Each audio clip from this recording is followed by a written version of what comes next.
A gente tem muito assunto bom, né? A gente todo dia fala de vários assuntos diferentes com profissionais maravilhosos. E eu tenho pensado muito no que está acontecendo atualmente, até por conta da mudança de hábito que a pandemia trouxe. Muita gente ansiosa começou a comer mais, muita gente em casa começou, ao invés de comer certo, comer errado, atacar geladeira toda hora e fora de hora. Tem gente que começou a beber, né?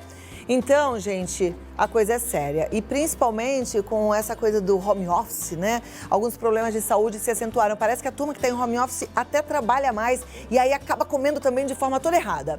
Aí vem os distúrbios digestivos. E como o dia 29 de maio, que está chegando, é o Dia Mundial da Saúde Digestiva, o Vida Melhor traz esse assunto aqui no nosso bate-papo de hoje. Para a gente saber tudo o que envolve a nossa digestão, quais são os sintomas de alerta e quando procurar ajuda médica, eu recebo via Skype o gastrocirurgião endoscopista Eduardo Greco. Boa tarde, doutor, como vai? Olá. Que Olá, bom minha amiga, vê-lo. Boa tarde. Eu que agradeço sempre participar do seu programa maravilhoso, né? Sucesso total. Obrigado, viu? Obrigada, é uma alegria pra gente, obrigada pela sua disponibilidade. Doutor, eu acho que todo mundo já teve um sintoma de desconforto por conta da má digestão, né? Ou uma azia, ou uma queimação, às vezes um refluxo. Quais são os sinais de alerta? O que realmente pode representar uma doença?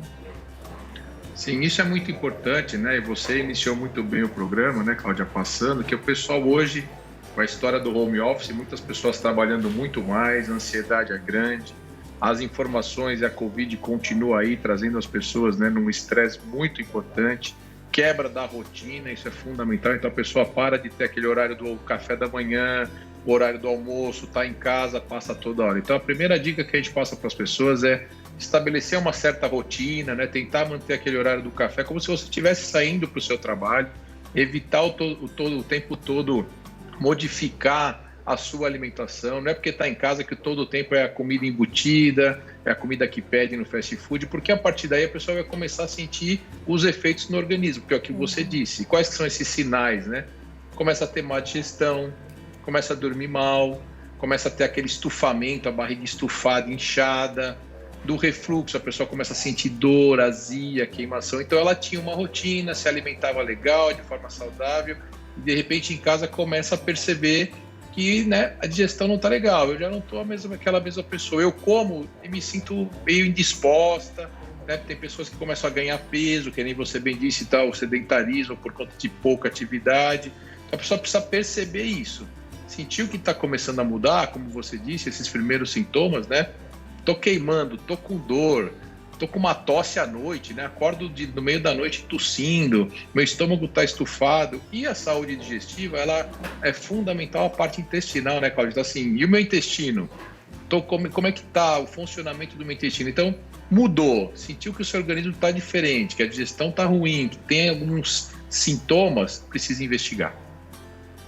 E nesse momento as pessoas têm medo de investigar. As pessoas têm medo de ir à consulta, têm medo de ir a um hospital fazer uma endoscopia. Existe segurança para os pacientes que estão sentindo desconforto para que eles sigam em frente nessa investigação? Nossa, importantíssimo isso. Isso é o que a gente tem que abordar e muito, né? O coronavírus é uma doença que está aí grave, que a gente precisa se cuidar, precisa se proteger. Só que mesmo com a vacina e com tudo que vai acontecer, é como outras doenças, ela vai coexistir no nosso meio. E as pessoas precisam, Cláudia, você falou muito bem, entender que precisa buscar o médico, precisa continuar tratamentos que a pessoa já tem, né? Às vezes um diabetes, uma hipertensão, um refluxo, uma gastrite.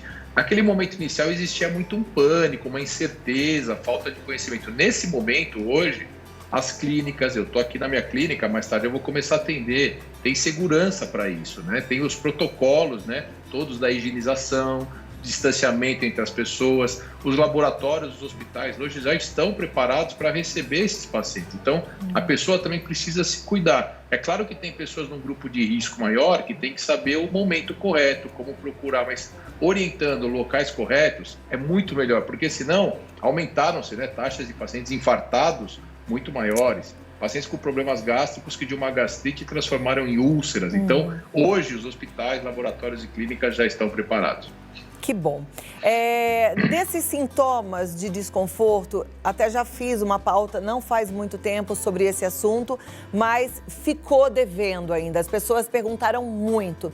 Tem um sintoma que as pessoas reclamam bastante. Inclusive, quando a gente coloca lá no Google, a gente encontra muitos resultados e muitas pesquisas sobre isso, que é um incômodo, um desconforto que fica lá no fundinho da garganta, como se fosse um catarrinho que a pessoa não consegue engolir, não consegue pôr para fora, não consegue respirar direito. E aí parece que isso pode ser refluxo. É verdade, doutor? Perfeito, é isso mesmo, né? Então, essa sensação é uma sensação daquele pigarro, né? A pessoa sente a garganta arranhar o dia todo, existe todo um desconforto. Então, esse sinal aí, esse sintoma, ele pode estar envolvido em várias situações. Pode ser algo da orofaringe, da própria garganta, da forma de deglutição das pessoas, mas esse sintoma está muito associado ao refluxo. O que é o refluxo? É a volta do ácido lá de dentro do estômago, aqui para o nosso esôfago, para o tubo por onde passa o alimento. Só que da nossa boca até lá o estômago, o intestino, até o ânus, até a saída do alimento é uma mucosa toda, né? Um trato digestivo inteiro, como você disse, né? Cuidar da saúde digestiva, cuidar de tudo. Se a mucosa do esôfago vai estar inflamada, ela vem até aqui na garganta. Então pode ter um edema, pode ter um inchaço, se a pessoa sente o dia inteiro, precisa ficar engolindo uma secreçãozinha, aí é importante, como você disse, endoscopia, né? Procurar um profissional, não pode ficar tomando qualquer remédio, né? Ah, minha amiga tomou tal remédio, eu também vou tomar, porque esses remédios hoje são muito potentes, são bons, só que às vezes pode mascarar uma doença, uma patologia mais grave, um câncer, alguma outra situação. Então, procure o colega médico, faça os exames necessários. No caso do refluxo, né, você faz uma endoscopia digestiva primeiro, depois você investiga com manometria, pH-metria, se realmente se identificar isso, e aí vai tratar de forma correta, tratar clinicamente com remédio, tratar por endoscopia, tratar de forma cirúrgica, de acordo com a sua doença, tá bom? Ok, eu vou abrir para as perguntas, daqui a pouquinho eu volto, Legal. Deixa a turma organizar aí. Se você já mandou sua pergunta, ótimo, se não mandou no 11 9 50 45 18 40, porque aqui assim, é interação, você faz parte do programa, é para você que a gente está aqui, tá? Agora vamos voltar aqui com o doutor Eduardo Greco e com as perguntas, doutor. Já temos perguntas, vou pedir para a produção já colocar na tela, assim a gente já vai ajudando a turma que está em casa. Mas Tati tem uma pergunta? A Tati quer fazer uma pergunta? Tem, vai. Então vamos botar a primeira pergunta na tela, depois você manda a sua, tá bom? Então vamos lá, primeira pergunta, vai pra tela? Vai ou não vai, gente? Vocês estão me enganando. Ah, querem que eu faça a primeira pergunta da... Fala, Everaldo. A turma toda tá querendo saber aqui do som. Uso contínuo de antiácido, o Everaldo está perguntando, que encontra em qualquer lugar. Tem muita gente que faz uso contínuo de antiácido. Bom, Everaldo, isso é importante a gente passar essa informação. Os antiácidos, né, o inibidor de bomba do tipo omeprazol, que é geralmente o mais comum que as pessoas utilizam, eles estão sendo usados de forma corriqueira. Isso tem que tomar cuidado. Existiram alguns estudos que mostraram que ele tinha relações com câncer, etc. Isso não existe, é um estudo muito ruim, isso as pessoas podem ficar com uma tranquilidade. Porém, a longo prazo, o antiácido, o inibidor de bomba, né, o omeprazol, ele traz alterações na absorção, porque como ele diminui a acidez gástrica, vai fazer uma alteração de absorção.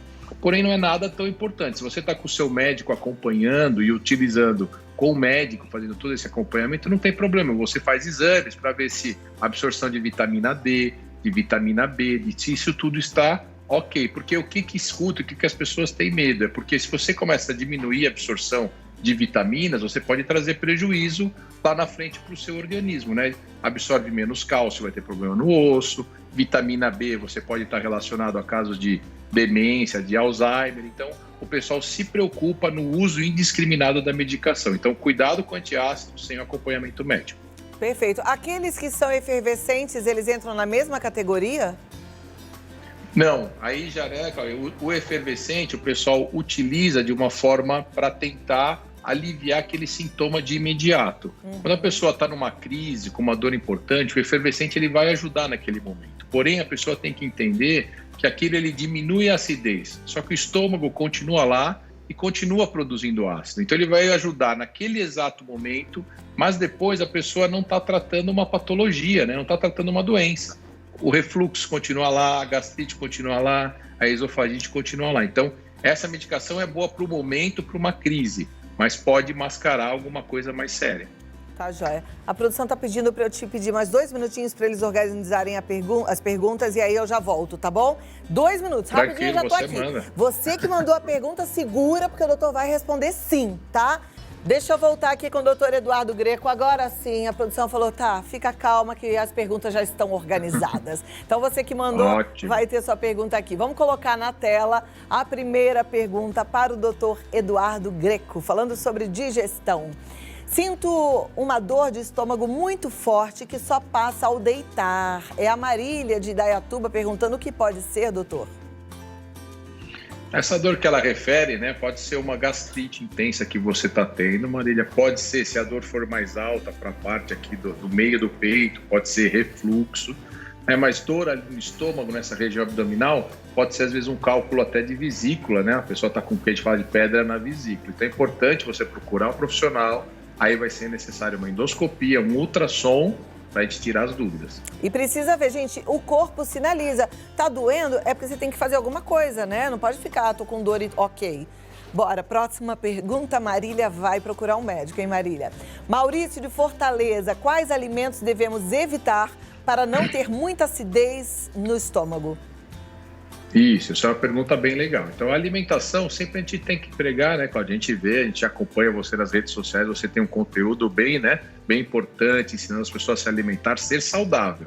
Dieta equilibrada, bastante fruta, bastante verdura, né, bastante os legumes, comidas grelhadas. O que você vai evitar sempre são frituras. O excesso da fritura vai fazer com que o seu estômago tenha que produzir mais ácido.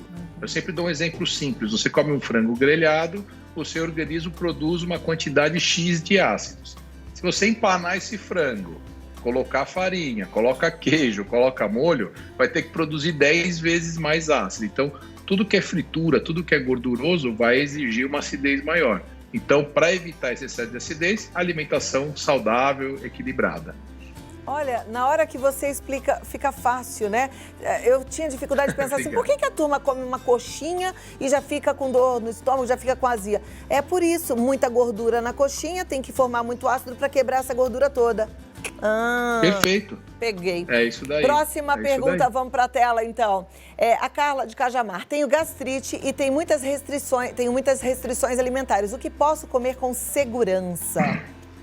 Isso, então, a gastrite é o processo inflamatório lá do estômago, né? Então, na gastrite, ela vai ter o excesso de condimentos, também precisa tomar cuidado, né? Embutidos, condimentos, gordura vai ser ruim.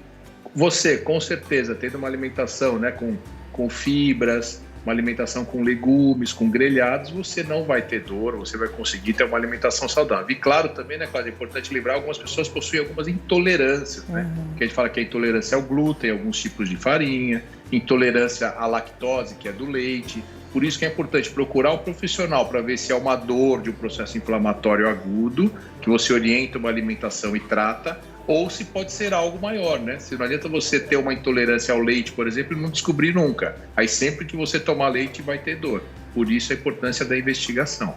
E aí, olha, a coisa pode complicar, porque assim, você está machucando o seu organismo. Toma leite, o organismo rejeita, você toma de novo, rejeita, toma de novo, e você só está provocando, né? Então a gente tem que prestar atenção mesmo e tentar conhecer o que está acontecendo com a gente. Próxima pergunta já vai para a tela e é do Rodolfo, do Rio de Janeiro. Tenho muito estufamento e chego a ter dor no peito por causa disso. Como diminuir os gases? Isso aí vai ter mesmo. Isso é muito comum com as pessoas que têm essa dificuldade de digestão ou refluxo. A volta do ácido dá muita dor no peito. Então é importante investigar também se associado você não tem o refluxo, porque provavelmente a sua digestão é mais lenta, o alimento fica lá no estômago e demora para ser digerido e acaba formando o quê? O alimento fica parado, né, Cláudia? Forma gases. E o gás em excesso, ele fica preso ali. O gás dentro do estômago, até um indicativo pro pessoal. Não é que é o gás, um ar que está flutuando aqui, que está dentro do estômago. Sabe igual uma banheira cheia de espuma? O nosso estômago fica daquela forma. É como se o estômago tivesse lotado daquela espuma. Então, aquela espuma dessa indisposição, esse excesso de gases. Então, para ele, vai ser importante trabalhar a digestão, trabalhar com medicações para ajudar o esvaziamento gástrico, medicações que rompem essas bolhas de espuma, né? O pessoal usa, a gente orienta com frequência, que vai dar um alívio e a pessoa vai ter, né, vai voltar a ter uma vida saudável e normal. Perfeito. Doutor Eduardo Greco, muito obrigada. Dava vontade de ficar aqui conversando a tarde toda sobre a nossa saúde, que eu sou fã de falar de saúde, mas a gente vai ter outras oportunidades, viu? Eu que agradeço, Cláudia. Obrigado. Sabe que eu sou seu fã também. Parabéns pela sua ação na rede social. Ontem uma bela live, eu sempre acompanho. E parabéns pelo seu programa. Estou sempre à disposição. Um forte abraço a todos. Muito obrigada, muito querido. Tchau, tchau. Vou passar seus contatos. Tchau, tchau. Gente, é Instituto Endovita, com 2Ts.com.br, tá? E rede social do doutor, o Instagram dele é Eduardo_Greco, com 2Cs. Eduardo_Greco, com 2Cs. Ele falou das lives, tem hoje de novo, ensinando a turma a ganhar dinheiro com a internet, 8 da noite, não perca.